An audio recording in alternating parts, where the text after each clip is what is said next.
Assembly budget 2024-2025 ప్రవేశపెట్టిన budget సామాన్య ప్రజలకి, మధ్యతరగతి ప్రజలకి, అణగారిన వర్గాలకి చేయూతను ఇవ్వట్లేదు. ఎందుకంటే ఈ రంగంలో అనేక మంది ఆధారపడి బతుకుతున్నారు.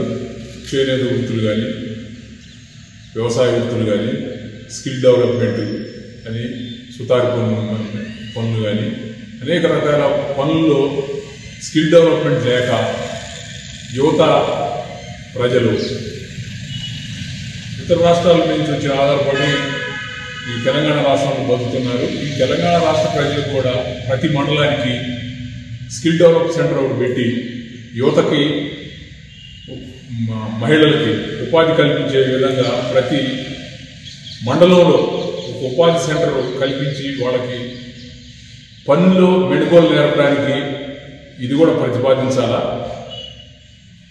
జిల్లాకు ఒకటి పెట్టి అక్కడ అది ఉపయోగపడుతుంది. జిల్లాకు ఒకటి పెట్టి ప్రతి మండల కేంద్రంలో కూడా ఉపాధి కల్పనా కేంద్రం పెట్టి పనిలో మెడుకోలు నేర్పాలని ప్రజలు కోరుకుంటున్నారు.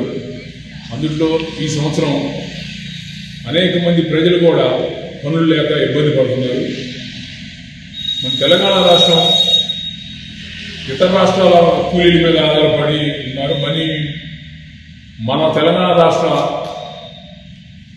యువత నిర్వీర్యమైపోయి పనులు మెళుకువలు లేక ఇతర రాష్ట్రాల మీద ఆధారపడి ఇళ్ళు కానీ, వ్యవసాయంలో కానీ అన్ని ఇతర రాష్ట్రాల వాళ్ళు వచ్చి ఇక్కడ ఉపాధి పొందుతున్నారు. మన రాష్ట్రంలో యువతకి ఉపాధి జరగట్లేదు. ఇది కూడా ప్రభుత్వం దృష్టిలో పెట్టుకోవాలని కోరుతూ వ్యవసాయ రంగానికి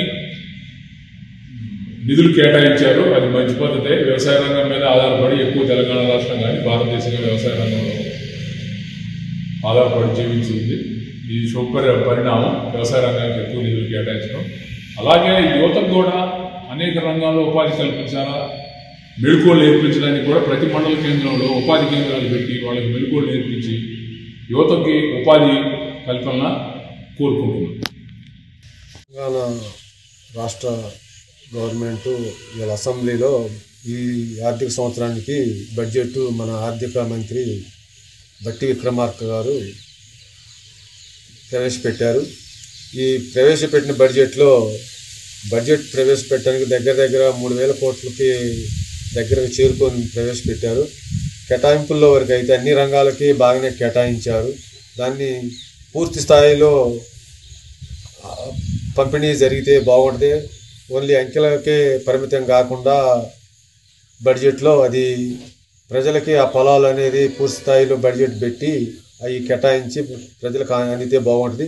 ముఖ్యంగా ఇవాళ గ్రామీణ ప్రాంతాల్లో 10 సంవత్సరాల నుంచి ఇళ్ళు లేని నిరుపేదలు చాలామంది ఉన్నారు. గత ప్రభుత్వం డబుల్ బెడ్రూమ్ ఇళ్ళు అని ఊరికొక 50-60 కట్టి ఆడ చేతులు దులిపేసుకొని ఉన్న పరిస్థితి ఉంది. దాని మీద ఫోకస్ పెట్టి ఇప్పుడున్న గవర్నమెంటు గ్రామీణ పట్టణ ప్రాంతాల్లో కానీ, గ్రామీణ ప్రాంతాల్లో కానీ నిరుపేదలను గుర్తించి వారికి పూర్తి స్థాయిలో ఆ ఇళ్ల నిర్మాణానికి బడ్జెట్లో కేటాయించితే, ఇంకా ఎక్కువ కేటాయించితే బాగుండేది. ఎందుకంటే ఏ గ్రామంలో చూసినా కూడా నిరుపేదలు ఇళ్ళు లేని వాళ్ళు ఒక గ్రామానికి ఒక 50-100 మంది దాకా ఉన్నారు. ఎందుకంటే ఈ 10 సంవత్సరాల్లో కూడా పూర్తి స్థాయిలో ఈ 10 సంవత్సరాల్లో మా నాగలవంచ గ్రామంలోని ఒక 70 ఇళ్ళు ఇచ్చారు.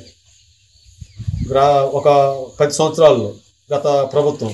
అంటే 10 సంవత్సరాలకి కనీసం సంవత్సరానికి 10 ఇళ్ళు కూడా రాలే ఈ గ్రామానికి.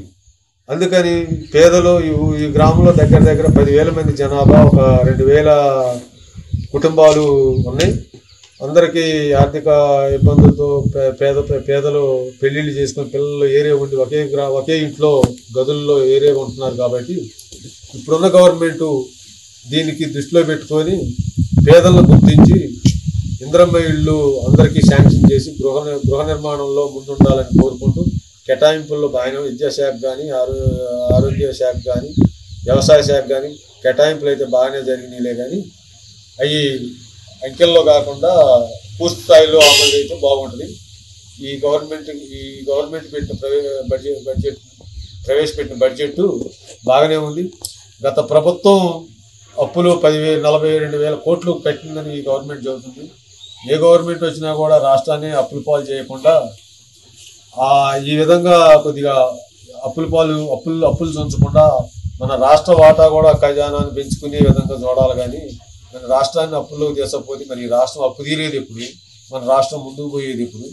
అందుకని అనవసరమైన వాటికి కేటాయింపులు ఇవ్వకుండా అవసరం ఉన్న వాటికి కేటాయింపులు చేసి విద్యకి, వైద్యానికి, ఈ గృహ నిర్మాణానికి ఎక్కువ కేటాయింపులు జరిగి వైద్యానికి, ఆరోగ్యానికి కేటాయింపులు జరిపి పేద ప్రజల్ని అందరినీ ఆదుకోవాలని కోరుకుంటున్నాం. అసలైన తొలి వెలుగు. ఫాలో వాట్సాప్ @తొలి వెలుగు official.